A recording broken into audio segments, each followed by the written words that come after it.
देश में एक बार फिर से लॉकडाउन लग गया है।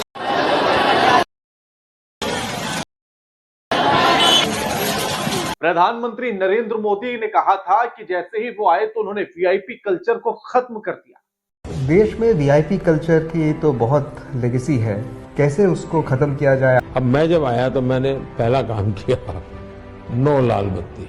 देखिए, अब वीआईपी नहीं, मेरे लिए तो ईपीआई है, मैं ईपीआई कहता हूँ।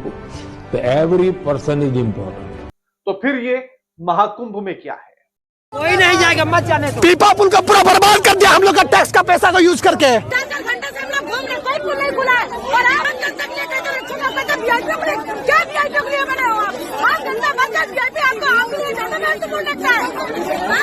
और इस 144 साल के बाद शुभ संयोग जो बन रहा है, आखिर उसका पुण्य किसको मिल रहा है?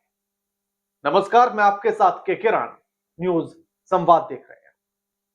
इन तस्वीरों को देखिए, भारत में लॉकडाउन लग चुका है और इन तस्वीरों से आपको वही महसूस हो रहा होगा जैसे लॉकडाउन के समय पर जब लोग अपने अपने घर की तरफ निकल पड़े थे अपने सिर पर सामान उठाकर। कुछ वैसी ही ये तस्वीरें हैं। तब काम पर और लोगों की आवाजाही पर लॉकडाउन लगाया गया था, लेकिन इस बार लॉकडाउन लगा है गरीबों की आस्था पर, गरीबों की भक्ति पर, गरीबों के दर्शन करने पर लॉकडाउन लगाया गया महाकुंभ में, जिसकी व्यवस्थाओं को लेकर सरकार बड़ी बड़ी डींगे हाँक रही थी। बड़े बड़े विज्ञापन और बड़े बड़े होर्डिंग लगाकर बताया जा रहा था कि किस तरह से व्यवस्था की गई है। 10,000 करोड़ रुपए का बजट महाकुंभ का रखा गया कि व्यवस्थाओं में किसी भी तरह की कोई भी कमी नहीं छोड़ी जाए। उसी महाकुंभ में महाअव्यवस्थाओं का अंबार लगा। लोग 20-20 किलोमीटर पैदल चलकर तब घाट तक पहुंच रहे हैं और कुछ जगहों पर तो घाट तक जा भी नहीं पा रहे वीआईपी लोग। अब इस तस्वीर को देखिएगा, एक तरफ जहां गरीब लोग, मिडिल क्लास के लोग पैदल चलकर जा रहे हैं, वहीं दूसरी तरफ कार में सवार होकर देश के अमीर और वीआईपी लोग जा रहे हैं। अब यहीं से आप जो एक भारत श्रेष्ठ भारत की बात करने वाले हैं, उनसे यह पूछ लेना कि उस श्रेष्ठ भारत में क्या 2 महाकुंभ है? एक महाकुंभ गरीबों का और दूसरा महाकुंभ अमीरों का। एक महाकुंभ जो गरीबों से कहता है कि 20 किलोमीटर से पैदल चलकर आइए, और उसी महाकुंभ में अमीरों के लिए कहा जाता है कि आप कार से घाट तक पहुंचिए। इस वीडियो को देखिएगा, बिल्कुल गंगा के घाट के किनारे तक गाड़ियां पहुंच रही हैं। आखिर ये गाड़ियां कैसे पहुंची? वो भी तब जब प्रयागराज में 15-20 किलोमीटर लंबा जाम लगा है।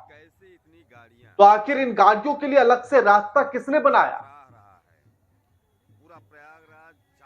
और इस पीड़ा को भी सुनिएगा, जो लोग बार बार इस जाम की वजह से, रास्ते बंद कर देने की वजह से लोगों की और प्रशासन के बीच जो नोकझोंक हो रही है, उसको भी सुनिए।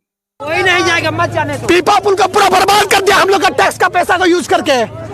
2013 में पुल खाई दिखाने के लिए बनाया गया। लोगों का सीधा यही कहना है कि हमारे टैक्स से ये पुल बनाए गए, ये सड़कें बनाई गई, ये मेला लगाया जा रहा है, महाकुंभ हो रहा है और हमें ही जाने से रोका जा रहा है। अगर प्लाटून का पुल नंबर 13, 15 या 16 जोर सा भी बंद था, उसके लिए पहले ही क्यों नहीं एक बैनर लगा दिया गया, या वहां प्रशासन ने पुलिस कर्मियों को खड़ा किया और कह दिया कि भैया यहां से मत जाइए, रास्ता बंद है। जब वो 10-15 किलोमीटर चलकर आ गए, तब आकर उन्हें पता लगता है कि ये वाला तो पुल ही बंद है।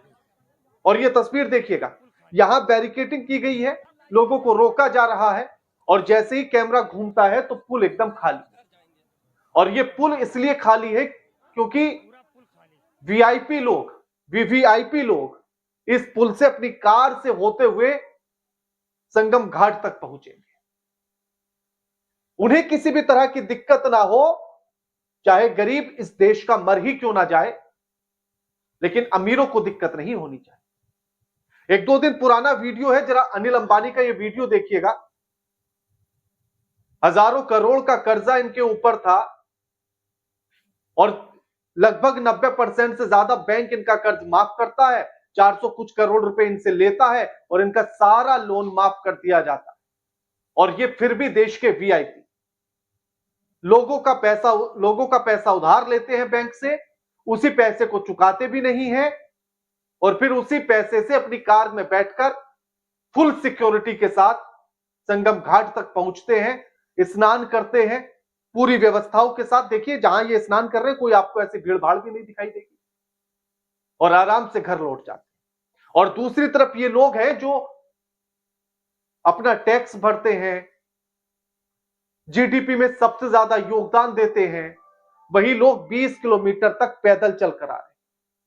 और उसके बाद भी अगर कोई आपसे ये कहे कि मैं तो फकीर हूं, झोला उठाकर चल दूंगा, अरे हम तो फकीर आदमी हैं, झोला लेके चल पड़ेंगे जी, तो किसी दिन उससे भी कहना कि इसी लाइन में चलकर आए, इन गाड़ियों वाली लाइन से हटकर, इन गाड़ियों से उतरकर इस लाइन में चले जिसमें ये लोग पैदल चल रहे हैं। और तब 15-20 किलोमीटर पैदल चलकर पहुंचे घाट तक, उस दिन पता लगेगा कि मां गंगा ने बुलाया है और कैसे बेटा पहुंचा है। ये और तस्वीर देखिए, 1-2 दिन पुरानी तस्वीर है।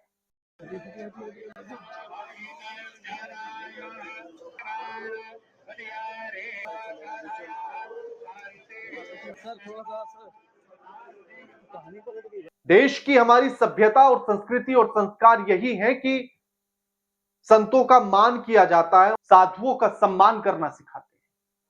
लेकिन यहां एक व्यक्ति, देश का गृह मंत्री, जिसे संत पकड़कर लेकर जा रहे हैं गंगा में डुबकी लगाने, संत उसे नहला रहे हैं, जबकि संत नहाते हैं तो सेवा के लिए लोग खड़े रहते हैं, लेकिन यहां उल्टी ही गंगा बह रही है।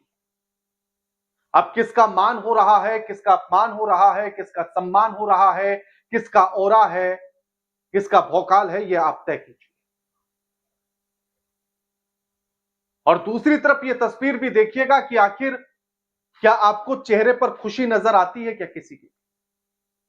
इस भीड़ में से किसी के चेहरे पर खुशी नजर आ रही है कि वो महाकुंभ में जा रहा है?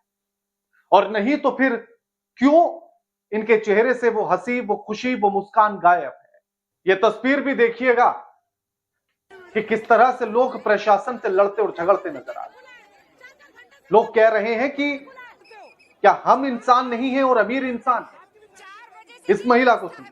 4 बजे से ये व्यवस्था है, बताइए 4 बजे से कोई व्यवस्था नहीं। और इतने पुल बने, 30 पुल बने, 30 पुल की ये व्यवस्था है कि मैं 4 बजे से घूम रही हूँ, मेरी 15-20 किलोमीटर गाड़ी खड़ी हुई है। बोले आगे जाइए, भाई वीआईपी क्यों जा रहा है? क्या वो इंसान है? हम इंसान नहीं है क्या? फिर एक ये युवक जो कह रहा है कि वो खुद डॉक्टर है और उसने बताया कि कोविड के समय पर उसने लोगों की कैसे सेवा की। डॉक्टर आप भी कोविड में परेशान थे, आपके पुलिस वाले जैसे कोविड में हाथ जोड़ते थे, हम लोग उनका इलाज करते थे, मरे हैं सर हम लोग। आप आज बहन के यहाँ नाटक कर रहे हो, you are willing to do, और आप बोलते हो 50 लोगों का होता है, शर्म आनी चाहिए आप लोगों को। अपनी जान की परवाह किए बिना, लेकिन किसी पर रौब नहीं दिखा। वो कह रहा है कि आपने वर्दी पहन ली तो आप रौब दिखा। तो क्या किसी को वर्दी मिल गई तो क्या उसे गाली गलौज करने का अधिकार नहीं?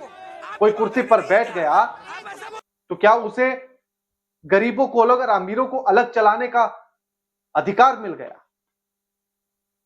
हमारे धार्मिक अनुष्ठान तो यही बताते हैं हिंदू रीति रिवाज में कि जो सबको एक करके दिखाते हैं, अमीर गरीबी का फर्क मिटाकर चलना बताते हैं। फिर यह कैसा महाकुंभ है 144 साल के शुभ संयोग पर जो अमीर और गरीब की लकीर खींच रहा है? 144 साल के शुभ संयोग पर यह कौन सा महाकुंभ है जो गरीबों को गरीबी और अमीरों को अमीरी दिखा रहा है और कह रहा है कि आप गरीब हैं तो पैदल चलकर आइए 20-25 किलोमीटर, और आप अमीर हैं तो सीधे तट तक, संगम घाट तक आप आइए कार में बैठकर अपने। एक ऐसा महाकुंभ बना दिया है, ये कौन सा महाकुंभ बना दिया? और 144 साल के इस शुभ संयोग पर आखिर पूरा पुण्य, पूरा लाभ किसे मिल रहा है? तो आप ये देखिएगा, मेक माई ट्रिप की वेबसाइट, जहां से आप फ्लाइट बुक करते हैं। अगर आपको दिल्ली से प्रयागराज जाना है तो आप 33 से 37 हजार रुपए देंगे, लेकिन अगर आपको दिल्ली से लंदन जाना है तो आप 24 साढ़े 24 हजार में आज ही के दिन 28 तारीख को जा सकते हैं। यानी कि 10,000 से भी ज्यादा का फर्क, 10,000 रुपए ज्यादा आपको प्रयागराज जाने में देने होंगे। धार्मिक अनुष्ठान तो फिर पुण्य और दान के लिए होता है, फिर ये चांदी कौन कूट रहा है?